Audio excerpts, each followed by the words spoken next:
Good afternoon, everybody, and welcome to this webinar with Minera Alamos. My name is Derek McPherson. I'm the Vice President of Research here at Red Cloud, and with me today is Doug Ramshaw, who's the President and Director of Minera Alamos.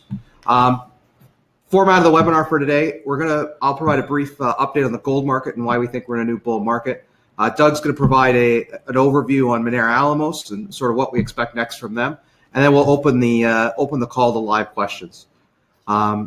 To start, I need to get through some disclosures. For Minera Alamos, there will be some forward-looking statements made on this call. I would direct listeners to the cautionary note on page 2 of the Minera Alamos corporate presentation, located in the investor section of the company's corporate website. For Red Cloud, there will be some, for Red Cloud, Klondike Strike Inc., please see the full disclaimer disclosures on our most recent Minera Alamos note on our website.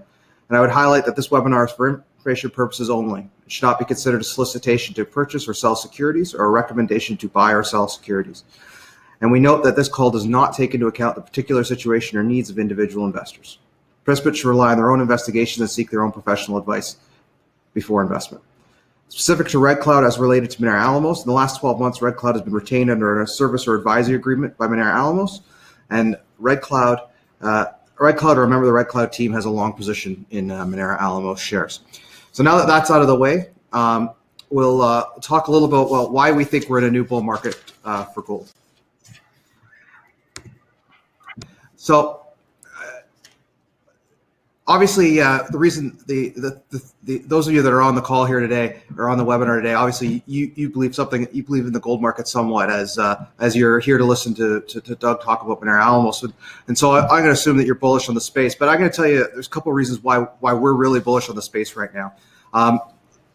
First, over to slide 3. I think the key thing here is that we have a situation where we have an exceptional amount of negative real and nominal rates. There's almost $15 trillion of government debt that has a negative nominal rate. And then on top of that, we have negative real rates with respect when you adjust those for inflation. And as you can see from this chart, when in those periods of negative real rates, gold historically outperforms. And so we're expecting we're entering something like that. The second reason that we think we're in a new bull market is probably a rather intuitive one. People are buying gold. And so here is the fund flows for the gold-backed ETFs have been significant, and to the point where we're back to sort of March 2013 levels when the last bull market was sort of ending. So a significant amount of pure investor interest. And our view on a bull market is that those gold-backed ETFs are usually the first ones to see fund flows, and then it works its way to equity derivative ETFs, and then down to junior miners. And actually, if you talk about what a bull market looks like, we go to on slide 6, you'll see this is the 2001 December 2001 to December 2004 is one of the more recent bull markets in gold, and you can see that these smaller market cap companies, the silver and the blue lines, materially outperform their larger peers, particularly as the market moves on. And then if you go to the more recently on the next slide, is January 2009 to January 2011 bull market, and you can see in this case the smaller cap companies really outperformed. And so this is where you want to be as a bull market starts to develop. So and then why is smaller better? Why is smaller better? Why do we see this trend? Well, the trend is very simple. The lack of exploration spending that happens in a bear market leads to a lack of discoveries, which means there's fewer new mines for the larger companies to buy, and then you have declining reserves. The end result is cycle advances, and these larger companies are looking for growth. The M&A, we get an M&A cycle that occurs, and then these smaller companies get taken out. So, if you're in a bull market, what to buy. I mean, just because the gold price is going up doesn't mean that the rising tide floats all boats. But there's a few things there's 3 things that we focus on there's 3 things that we focus on when looking at junior mining stocks. I think firstly, before we get to those 3 things, which is really 5, The first two things are, don't forget about the fundamentals.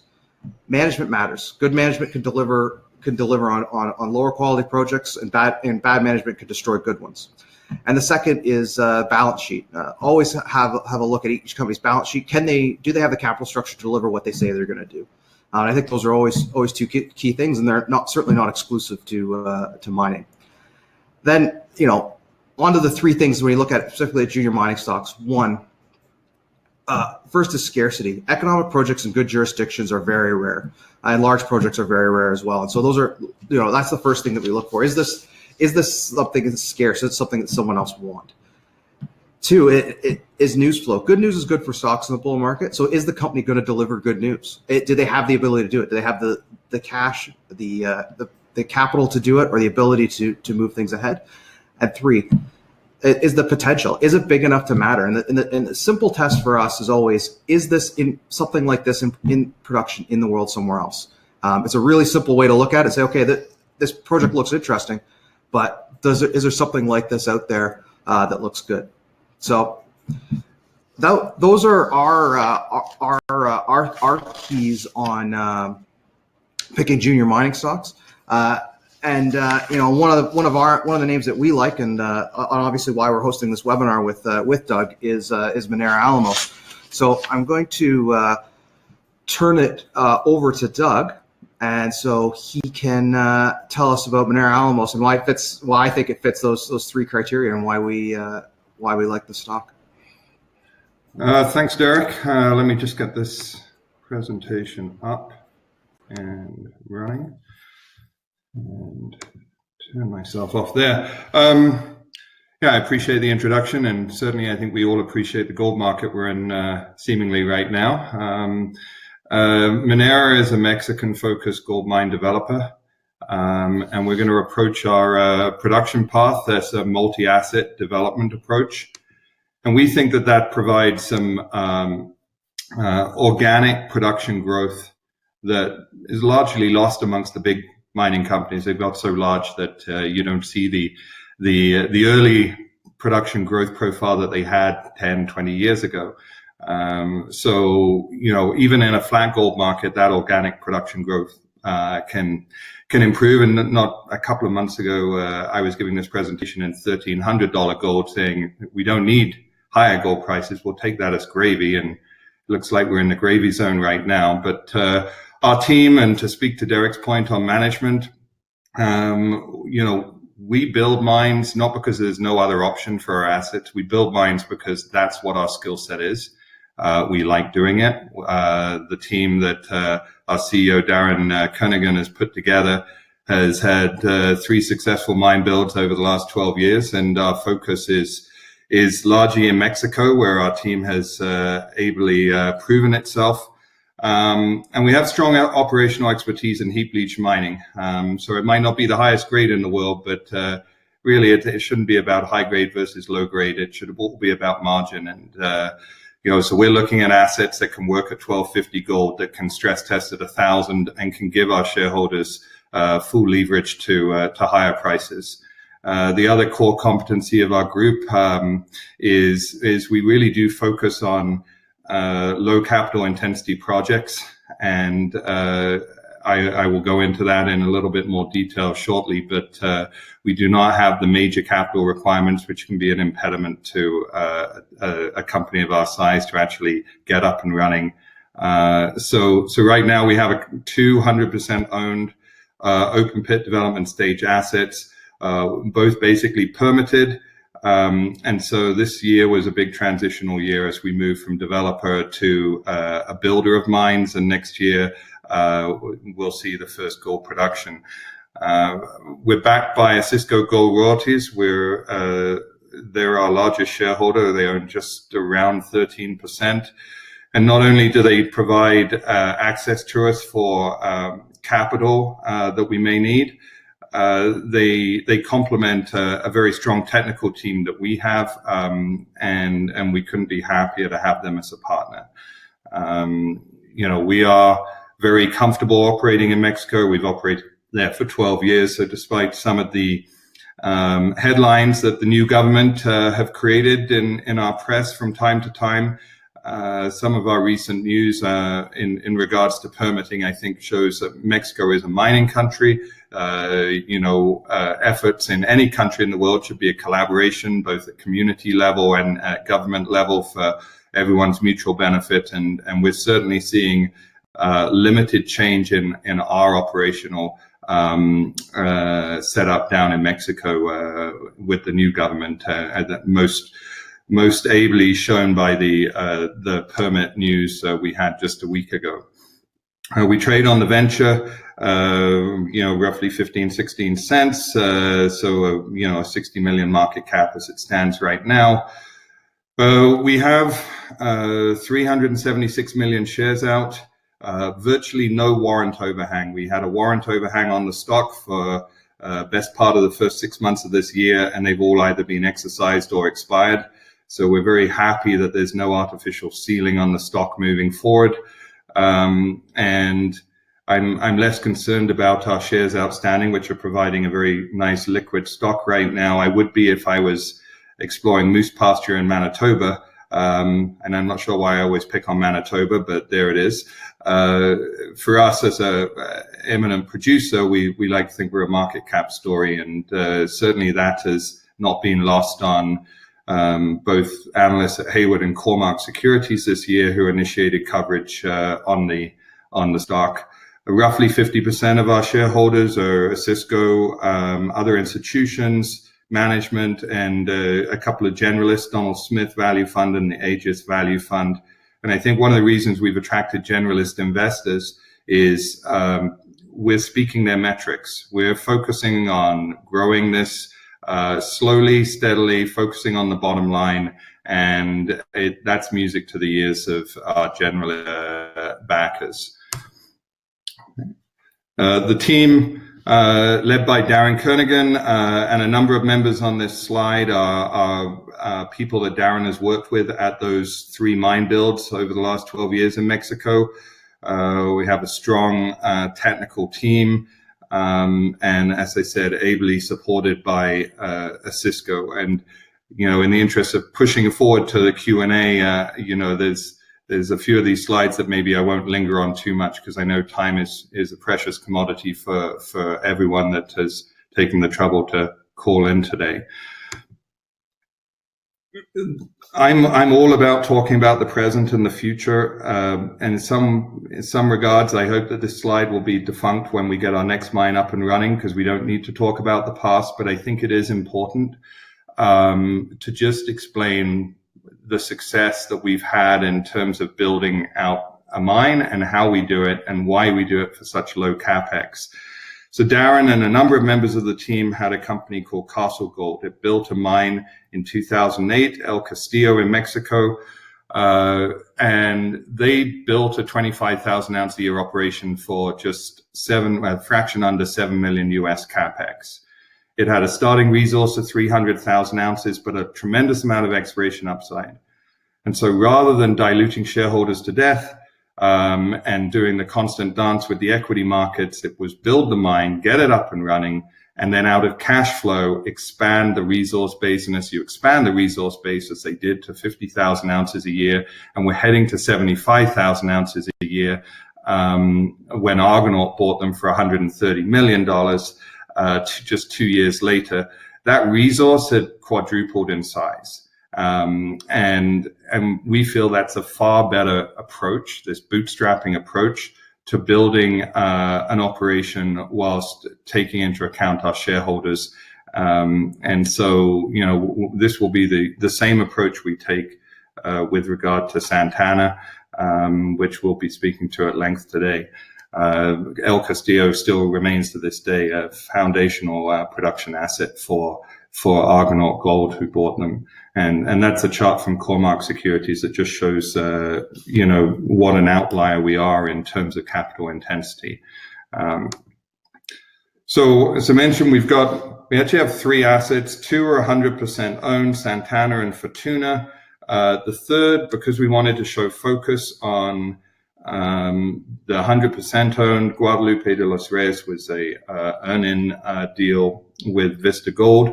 It still had some option payments due this year where we wanted to deploy capital to more advanced projects. And really, for a company of our size, these initial two were more than enough to get going. So we're retaining almost 20% equity ownership in the company we assigned the Guadalupe asset to. We like that asset. It's just with the focus on Santana and Fortuna, we weren't doing it justice. So our shareholders will have ample equity exposure to the new company that will be advancing that. So today, I'll be focusing basically on Santana and Fortuna. We focus on northern Mexico. I take my hat off to the companies operating in southern Mexico and some extremely well down there. It's a tougher part of the country. We're very comfortable in Sonora and in Durango. The state of Sonora is very pro-mining. It wasn't just us who received environmental approvals recently. Silvercrest in Sonora also did. And this is coming out of a period of transitional government bureaucracy post the election, where things slowed for a while. Things are getting going again, and certainly in Sonora, we're delighted to collaborate with our communities and the state government there, and now the federal support for our project that we received just the other week. So Santana. It's an interesting project, and I think I'll get into this in a little bit more detail because I think there will be some obvious questions with Derek on this. It's a modest project. I would say it's somewhat analogous in size to the El Castillo project that Castle Gold was built off and around. There's a 300,000 to 350,000 ounce resource. And our goal here is to put it into production in very similar fashion to we did at El Castillo. The build is roughly 10 million capex Canadian.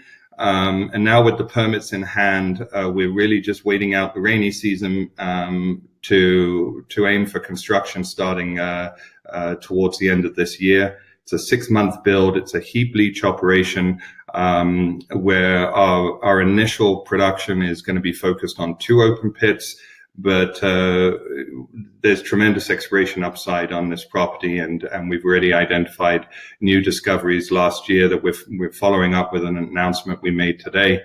Santana is a 0.8 of a gram hydrothermal breccia that is very amenable to heap leach. There was over 30,000 meters of drilling done on the project, about 20,000 of which was in the core areas that we've defined our starting pits. And not only have we've got a real handle on the resource there, we did extensive bulk mining test work, almost 50,000 ton bulk heap leach, different both on coarse and fine crushed material and run of mine. And we're looking at recovered gold values of approaching 0.7 of a gram per ton there, which is almost twice the head grade of a typical project in the Great Basin. And that allows us to build these things out in a very modular manner.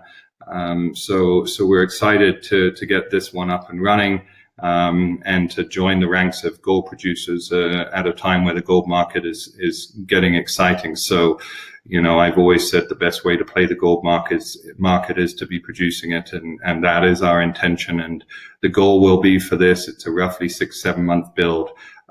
We would hope to have production up and running towards the end of Q2 of next year. All these commercial production designs were submitted as part of our permitting process. The next step for this project will be a modest amount of exploration. We announced a 10,000 meter program at the beginning of the year. We held off actually starting this. We own our own rig. We held off starting this until we got the permits in place. We will be able to drill during the rainy season.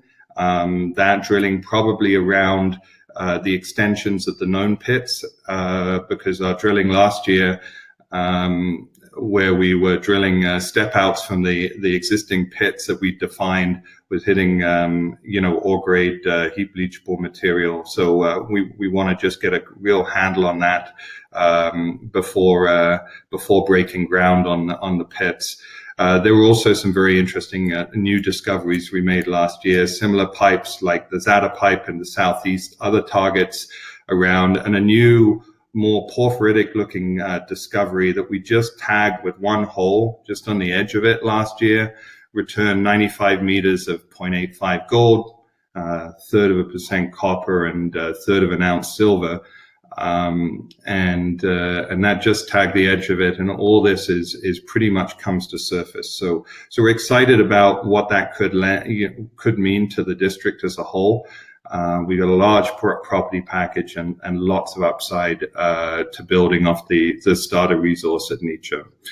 The big question, it's a lengthy conversation probably for a Q&A. So, that 9-10 million in Canadian, I will go back a couple of slides if you don't mind me. So the build for this is 9 or 10 million Canadian. And I've gone on record, and will stick to what I've said on record, that we will not be funding that with equity. We did an equity raise at the beginning of the year. I wasn't happy raising at 10 cents in March, but we did it with existing funds, and there was no warrant attached to it. We have a roughly 4 million in cash right now. The goal will be to work with our a shareholder, a royalty company, for some form of royalty arrangement to fund the capex that will build this project. I very much hope that can be announced to the market sooner rather than later. I can certainly talk more to that in the Q&A section.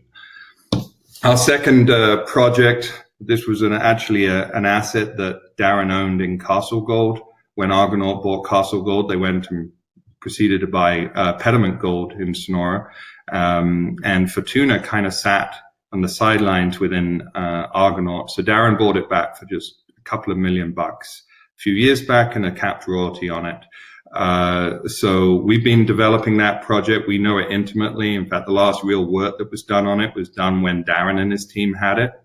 And we came out with a PEA on this project in August of last year.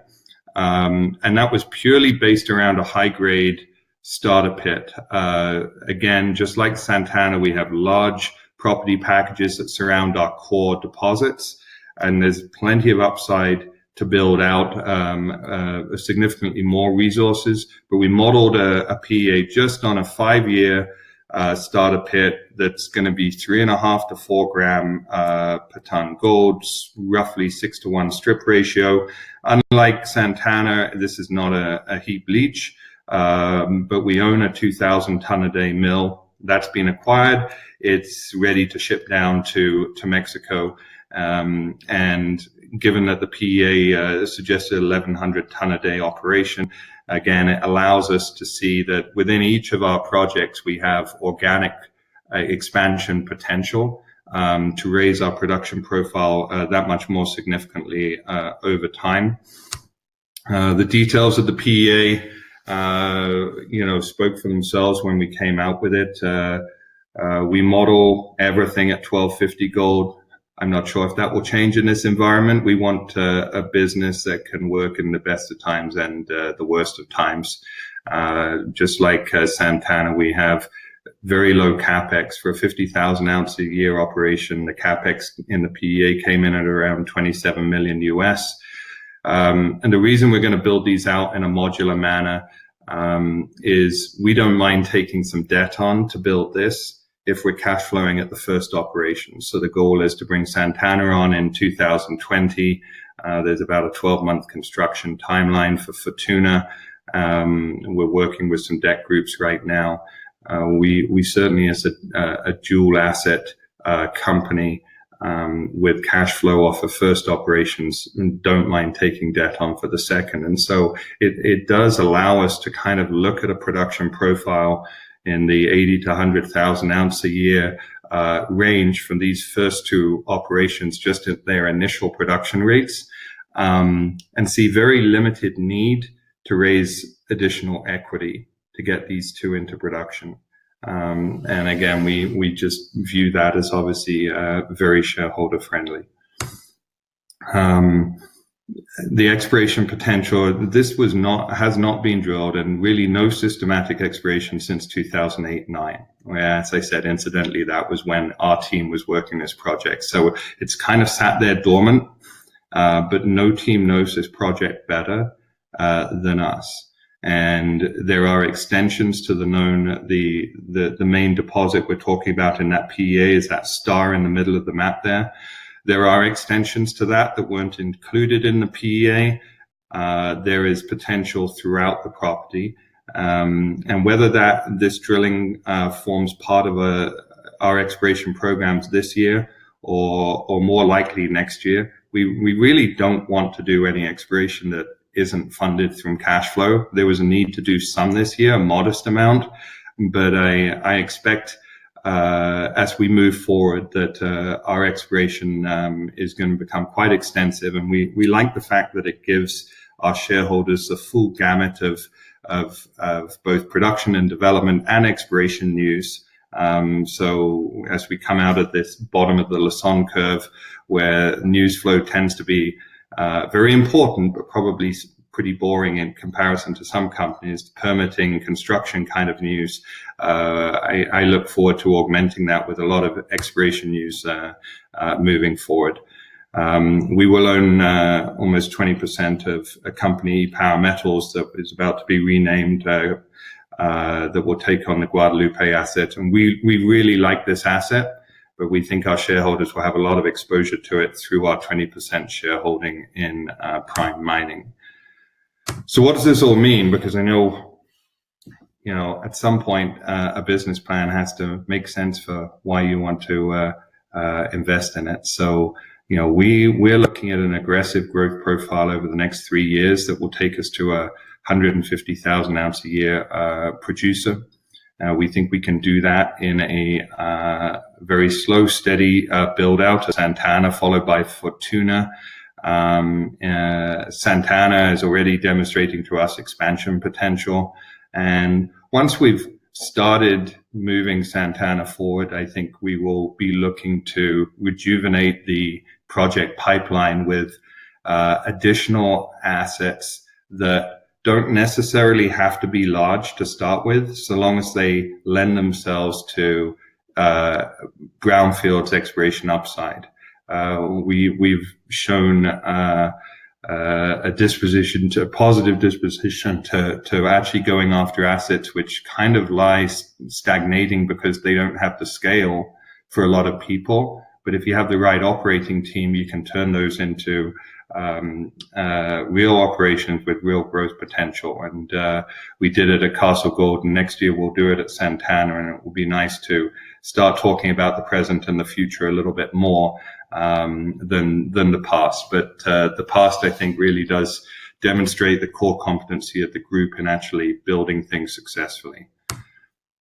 What does this all mean? These are some charts we borrowed from Cormark Securities when they initiated coverage in terms of the production profile.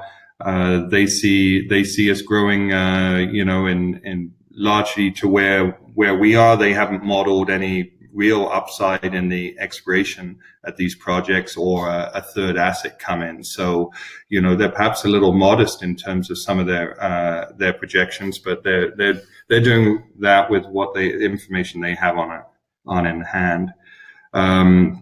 We feel like we have a projected all-in sustaining costs that will be supportable even at some of the lowest gold prices we saw in this last cycle, and obviously one that can capitalize greatly moving forward if we truly are in a new gold market that has some years ahead of it. Most importantly, we're less than a year away from being able to join the ranks of gold producers to fully take advantage of this moving gold prices. And this just gives you a sense of the cash flows that we're expecting from this project. And we do all this at $1,250 gold because, to be perfectly frank, if we use higher gold prices, the numbers get quite cartoonish. So we think we have a unique approach to building out these mines, one that will really resonate at the bottom line, which is not always easy in the mining business. and I think is very much a reason why we've had the support of generalists that I know a lot of people lament. Where are the generalists in our sector? Well, we have two fine examples in our shareholder ranks, and we'll look forward to adding to those as we demonstrate this business model moving forward. A pretty standard chart that will show us, hopefully getting re-ratings as we, get the first operation up and running, and then as we scale up that production rate so we can get into a different level of producer. And in terms of catalysts moving forward, I would expect, shortly, and I don't know when that will be. My guidance on permits was accurate. I try to give the most realistic guidance I can, because I should be held accountable for such things. We are hoping in the next little while to be able to put a pin in the funding that will be required for the Santana construction, and allow us to start construction later this year for Santana, with production plan for mid-2020. For Tuna, a construction decision's likely next year, and that's about a 12-month build, so we'll come on potentially sometime in 2021, adding another 50,000 ounces of production. In the meantime, we will be exploring this year, and then doing a tremendous amount more exploration when we are up and running at Santana. We have very low sustaining capex at our project, so what we'll see instead of $5 million a year in sustaining capex is a lot of money deployed into drilling expansions of these operations. So, I find who doesn't like getting assays back? I find that an exciting part of our business model.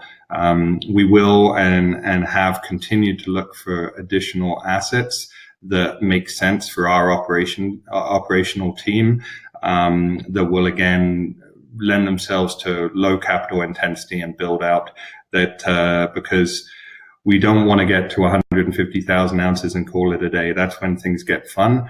So our goal is to continue, hopefully having the latitude of time to continue to build this out and put assets that have fallen out of favor during a bad market together to build a really strong new gold mining company. And we look forward to being able to present that progress to everyone over the coming years. And I think with that, we can probably go to some of Derek's questions. Thank you. Sure, Doug. We have several questions that came in before, and we thank you to everyone who sent those questions in, and then we have some that have sort of come in on the chat. So let's start with the questions that came in before. There's a few questions here about the exploration program that you just announced at Santana. Particularly, they're asking about the all-in cost of drilling, the planned meterage, what type of rig you're using, and then if there's any geophysics to go along with that. Okay, I'll address the last two parts of that. In terms of geophysics, there is actually a lot of historical geophysical data on the project. We got a consultant who's reprocessing a lot of that now. I don't think there will be a need to do any fresh geophysics. In terms of the drill rig, I don't know. We own our own drill rig, and I actually don't know.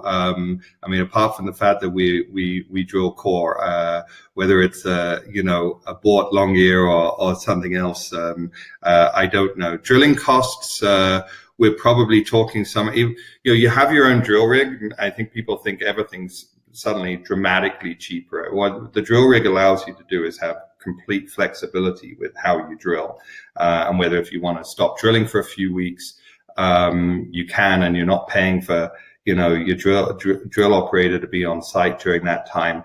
But we're probably talking somewhere around 150 all in for our drilling costs, which is fine for us. In terms of scale, we announced there was a release we put out in February of this year that gave guidance to what we wanted to drill this year. It was a 10, and that's in a pretty in depth in terms of where we were planning to drill, and roughly the 10,000 meters that was planned. I'm not sure if we'll do all that this year. largely because some of that drilling can be done out of cash flow, and it's not priority drilling. I think we want to put a few holes into a number of regional targets to make sure that they're similar to the Nicho style of mineralization as they appear to be. Most of our drilling this year, I think, will focus around where we feel like we can already expand the known pit designs that we've got. And I know that we want to follow up on the Divisadero discovery last year because that was very significant for us. So that's roughly where we're at with the drilling at Santana. On that drill program, is there any condemnation drilling planned for where the leach pads are going to be placed?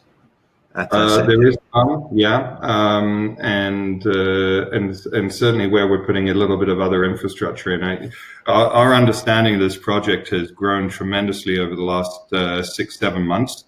That last drill program we did at the end of last year, which was just a modest 10-hole program, proved to be very successful in showing the upside, but also that we need to actually drill off some areas that have proven to be mineralized now. So, there will be some condemnation drilling. We planned, when my company and Darren's merged a year and a half ago, a big part of the due diligence was making sure that we had areas for our heap leach pads and the like.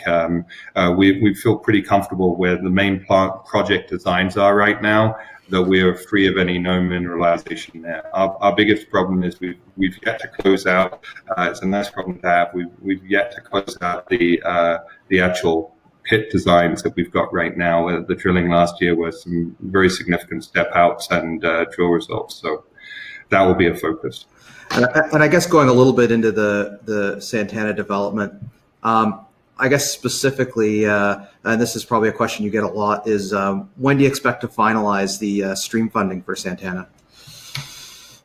Yeah, I think in our business we'll be looking at a top line royalty kind of deal, straight NSR on the project. All I'll say is I guided for end of September for the permit we just had. I proved to be very conservative on that one. I'm not sure if I'm going to be so lucky on this, but I'm speaking at the Denver Gold Show in basically a little over a month's time. And I really, if it's possible, and it's not always at our control, but if it's possible, it would be nice not to be tiptoeing around the subject of that. What I would say is, we had two big question marks up until a couple of weeks ago on the project, and one of those was the final federal permits, and the other was the funding side of things. We actually got the one which was far more critical, in my opinion. You can have all the money you want in the bank, but if you haven't got permission to build, what good is it for you? Exactly. So having the permit was the one area that was largely outside of our control, somewhat in our control, but largely outside of our control. The funding very different in that regard. So, we'll be looking, and we are right now looking to finalize that. But, anyone who's worked with lawyers knows sometimes things can take a while on the drafting of such things. So it's going to be a busy month ahead. Well, we all love our lawyers. They always seem to get paid and have to find a reason for it. And then just on the construction, going that next step after funding, and you touched on the permits briefly. What are the further permitting requirements that you need before you could start construction? Well, with the federal permit, with the MIA ETJ permit, that actually allows us to pretty much do everything but start production. Construction, earthworks, everything can start. So the only remaining permits you tend to apply during, in our case, while we're in the construction mode. So we have the permits now to actually start construction. Hence another reason why I'd like to get that funding announced so that everyone can see that timeline is intact. Even if we'd only got the federal permit at the end of September, our guidance for when we could be in production next year was intact. This doesn't really change that. It just allows us to be as confident as we can be in those timelines, because we weren't going to start construction during the rainy season. So, maybe it's end of October, early November that we can start. The last permits that you tend to get in Mexico are your explosive permits and your water permits. That whole process of applying for those and these last state permits will just run in parallel with the construction that will be underway. Right. And I guess the last question on this series is on Santana is, with respect to construction and mining, is it going to be a contractors or company hired? And then also, what's the accommodation at Santana? Is it a camp or is a local town? And then, what's the percentage of expats you're going to have working down there? Okay, camp experts. Well, in terms of expats, very few. Like most of our technical team are Mexican nationals that have worked with Darren for a long time. Darren, is where you'd want the company's CEO to be as one of the mine builders. He will be focusing a lot of his energies down there. But very few expats. In fact, we want this to be a collaboration with Mexican community, Mexican mine contractors, which we've always used in the past at our other operations. And so very few expat hires will be required at all. Our latest hire, Carolina Salas, worked with Darren before at one of his mines. She's come in to help run things down there. There's not a lot of expat hires that are going to go on. I think you mentioned the camp. We have a camp there. We would expand it. There's a local town with the community that will support additional workers. So what I like about Mexico is you can only start the permitting process with community agreements in place. So we've got full community support here. We view it as a collaboration. I think as part of our permits, we had to kind of commit to a certain percentage of Mexican nationals that would be involved in this. And that was no problem for us because we're not looking in a whole load of people from North America to build this. Sure. Okay. I guess we'll stick to Santana based on some of the questions we have here. One of the questions was the website still notes Q2 2019 for the 43101 timing. I'm assuming that's for Santana, which is probably a popular question you get. When do you think that? What's the updated guidance on that timing? Well, firstly, I apologize because I'm normally pretty good in making sure if things have changed for one reason or another, that those changes have been reflected on the website. So I will make that adjustment. Yeah. With the government change at the beginning of the year, a lot of things did slow down for a number of months, and that's one of those ones that it got pushed back a little. What's interesting to note with Santana is that there is no 43101 compliant resource. It's not to say that there isn't a very robust resource there and one that we could turn around next week and put into a NI 43101 report. There was, this deposit has been drilled off on 25-meter centers. We're extremely comfortable on that. In fact, we're building it based on this internal modeling. At the time of the merger, Darren double-checked and a Cisco's technical team triple-checked those numbers on the resource. It's very robust. One of the reasons we want to do a 43101, a maiden 43101 on the project is it's fine for me to say we're going into production at 30,000 ounces a year next year, but if there's no economic study that's come out from, the first question I'm going to get from people is, well, what's the mine life?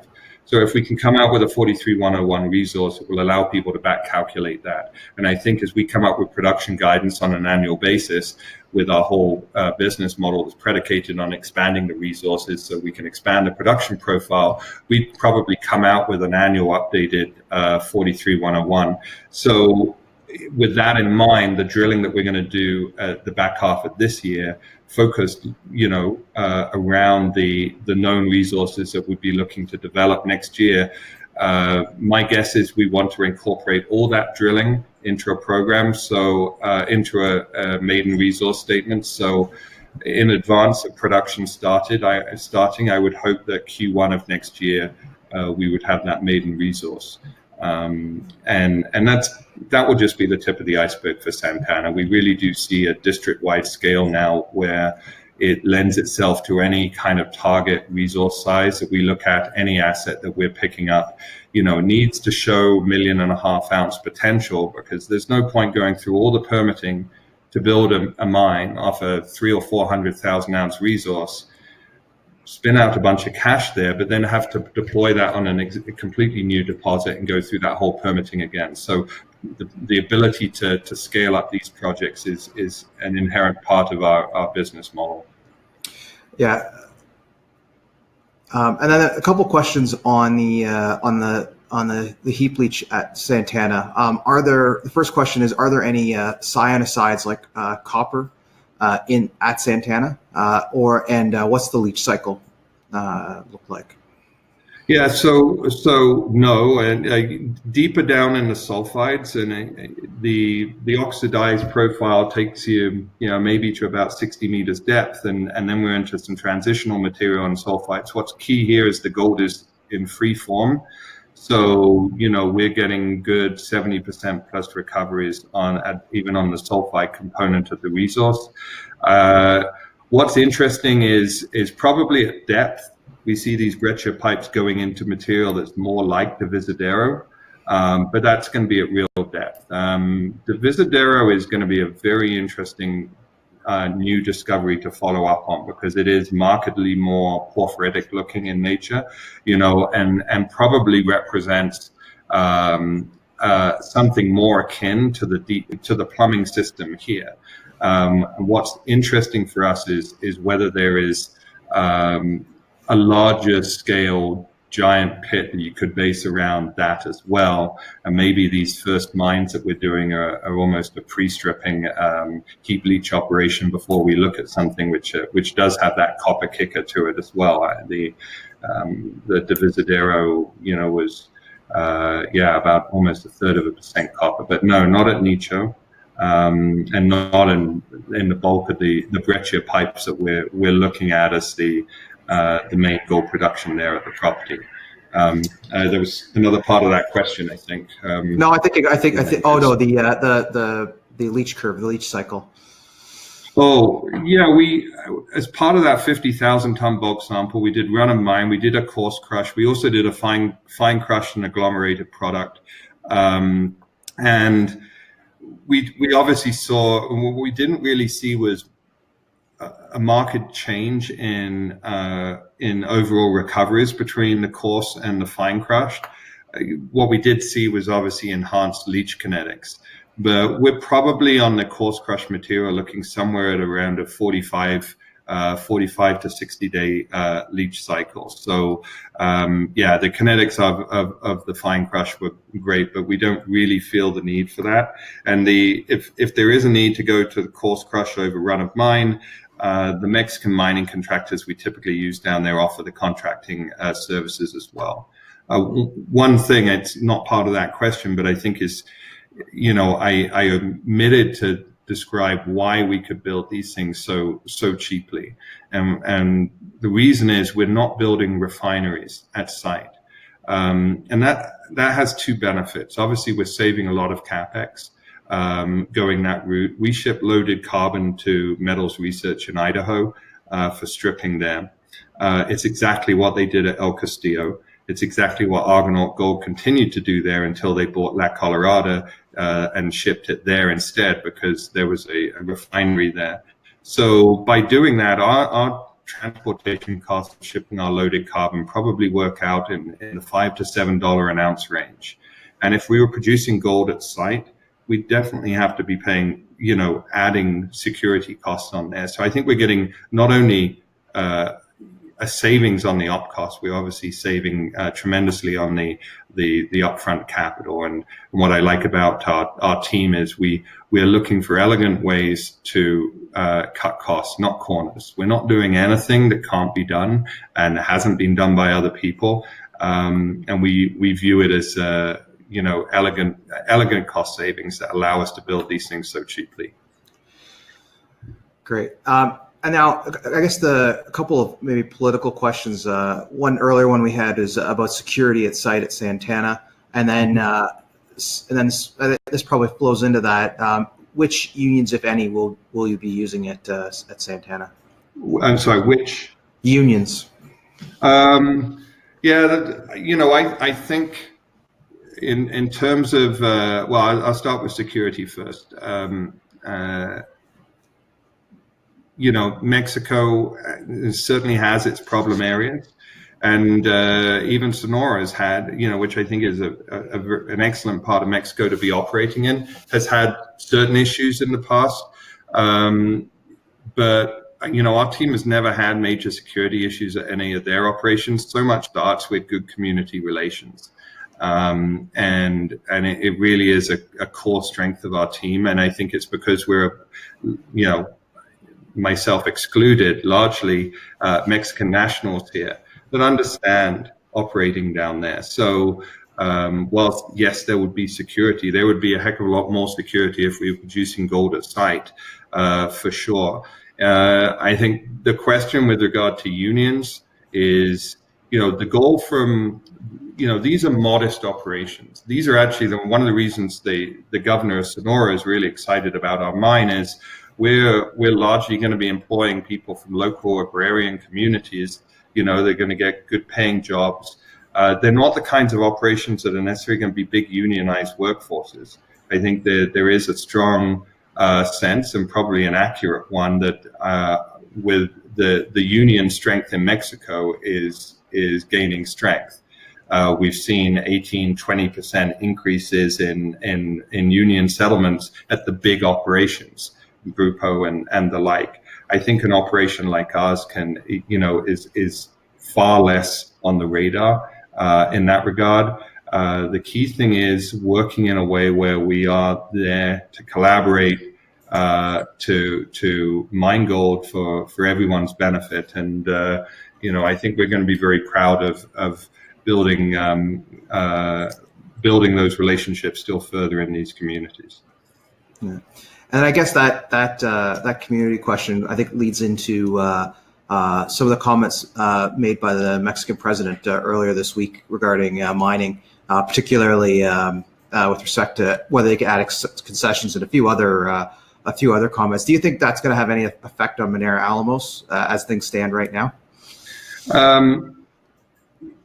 I think you always need to make sure that you're aware of what's going on down there and not treat statements lightly. That's for sure. In terms of the concession situation, not only if there was a complete moratorium on new concessions, our land packages are more than adequate as it stands right now.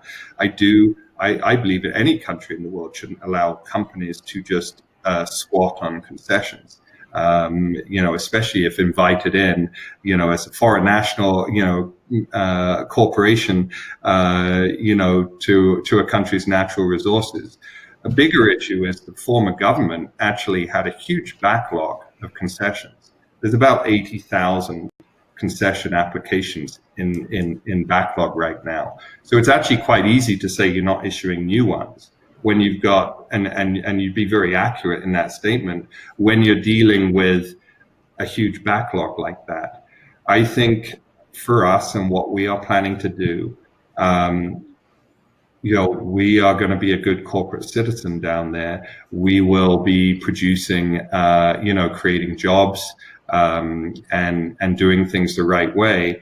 And I think I would be much more concerned if I was a company that was there and not really advancing land that they've been granted by the government. So no, we don't see issues with it. I had conversations with the whole team last week when those headlines were making news, and I've always been guided correctly by their knowledge on the ground, and we're not overly concerned with it, but we're obviously tracking lots of the things that are being said by the new government. A lot of them, I think, are more populist statements than necessarily some things which have a lot of meat on the bone. Okay. And then I guess a couple of simpler questions. Is the is the cash on hand going to cover the drilling that you're planning to do? Yeah, it will. We were initially budgeting probably about $1.5 million beginning of the year if we did that whole 10,000 meters this year, and we could still do that now. I just think that the delay with the transitional government meant that we didn't really get any drilling started before the rainy season, and we were so into the permitting process at that point. We've curtailed our drilling season to some extent. So it's not a function of cash, but more a function of what months we've got ahead of us this year as to how much of that 10,000 meter program we will actually complete. There's clearly priority targets on that original 10,000 meter plan, but what we don't drill this year will be drilled next year. And as we cash flow at Santana, that drilling program will expand considerably. And I guess this is a question that came up while you were talking about the cash flow you expect to generate. And that question is, what's your definition of cash flow? And I guess when you start talking about positive cash flow and what that means, lots of companies say they have positive cash flow, but it doesn't necessarily end up on the balance sheet. Yeah, well, it's like the whole nefarious all-in sustaining cost metric. It's like what's all in. So no, I absolutely agree. It's been a bit of a soapbox issue for me for quite some time in this business. I hope that in many ways a lot of my personal, I'm not going to say grievances with the sector, can be addressed with us trying to demonstrate we're doing it the right way. One of the things I would say is we're not looking, and maybe it's frustrating. It's funny. I speak to a lot of shareholders, and I say slow and steady wins the race, and they get used to me saying that now. I'm not the most promotional person in this regard. I think that this thing should be a very you should only move to stage 2 if you got stage 1 sorted out. Our operating cash flow, even at $12.50. Should have lent itself to us generating free cash that could be deployed elsewhere. Obviously, at higher gold prices, that number, is going to get stronger. But no, I mean, I want to be able to consistently show quarter by quarter earnings. It won't happen in the first couple of quarters when we get into production, but I think if people can see the path to that, we're about, our kind of internal, hive mind is we're about doing things the right way, the Castle Gold way. This is a reboot of what they did so successfully at Castle Gold, and we expect to do that again. So, I'm sure there will be a lot of people that will, probably give us a pat on the back when we start pouring our first gold, but at the same time we'll say, let's look at it in a few quarters, because there are instances of companies that say one thing, but when you actually look at the bottom line is not as pretty as was kind of heralded. So, all I can say to everything I've talked about in our business model is, we should be held accountable for what we say and our objectives. To date, I think we've done a very good job at executing on that over the last 15 months. They've certainly been some of the most rewarding ones I've had in my career. And I very much look forward to being held accountable to everything I've said today, because I have a tremendous belief that our company actually can show people that, you didn't need $1,400 or $1,500 gold to make money in this market. And all that will mean is we can hopefully make quite a bit more for our shareholders. Great. Now, last couple of questions are going to be corporate focused, because hopefully we can, we're pushing on to an hour, so we'll get this wrapped up shortly for everyone who's on.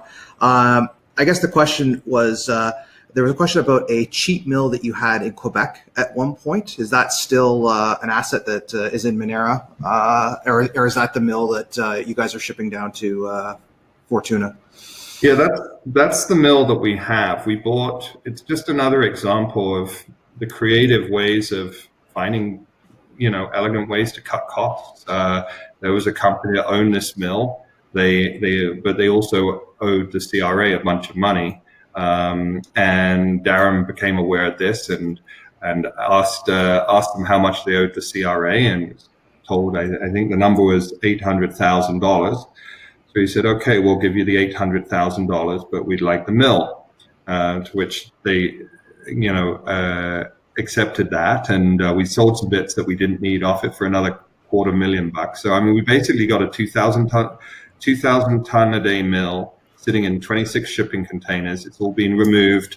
The countries of origin checked for being able to freely get it into Mexico. It's probably going to cost us about $500,000 to move down there. It's one of the reasons our capex at Fortuna is modest, because we have this 2,000 ton a day mill.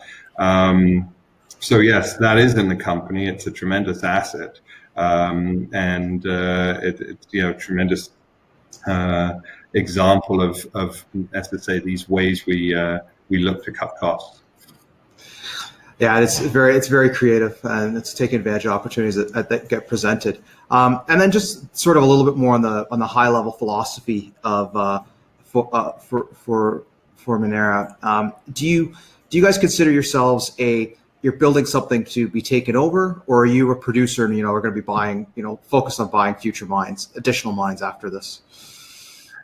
I hope this is the last job I ever have in the business, because it means that we've done what we said we were going to do, but also it means that we've been given the opportunity to not just get it to a certain point, but to take it the step after that. I mean, to be honest, if we were to take this to 150,000 ounces a year, could someone make an approach if we're doing things right and the assets and our exploration is showing the upside of those assets? Absolutely. Would that be a really nice, clean exit for our shareholders? I'm sure they'd be really happy about it. But that's also when the fun just begins. Like, I think, at that point, you've now got, a buffet of assets similar to the ones that we will have built that production base off, that don't appeal to the bigger companies because they're still modest, but can augment that production profile to grow it still further. So I hope, that we actually can grow it still further, because it means that we've built it right to start with, which is obviously most important. But I think shareholders actually will benefit far more for allowing us to take it to that next step. And I guess you could look at one point when Argonaut bought Castle Gold for $130 million, and then I think bought Pediment Gold for a couple of $100 million, something like that. Those were really the assets in Argonaut Gold. And Argonaut in the gold market ran to over $1 billion market cap. So whilst those were good exits for those shareholders, there was clearly a lot of upside left on the table. I'd like to capture that for everyone. I would hope that everyone, once we built that out, can want to see what we can do next. Well, it's you have to build it like you're going to own it until someone offers you enough money to make it worth your while to leave, right? And then I guess just the last question is probably one you get occasionally is on the share count. Are you guys considering a consolidation at all? I know you touched on that a little bit when we covered that slide. And then to go with that, are you guys thinking about uplisting to the TSX?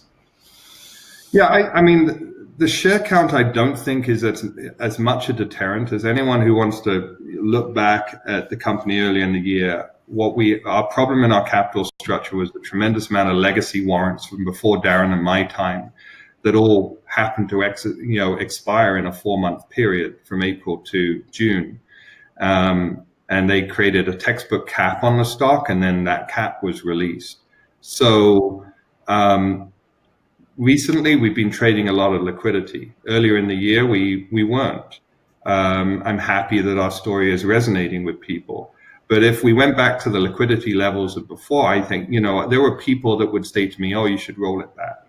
If we were a different type of company, there's probably a lot of value in doing something like that, or almost necessity. But I think we are a market cap story. I don't think, I'm not thinking it's something that has to be done. And I certainly will always keep an open mind to something, but it's not something on the radar right now. I think rollbacks,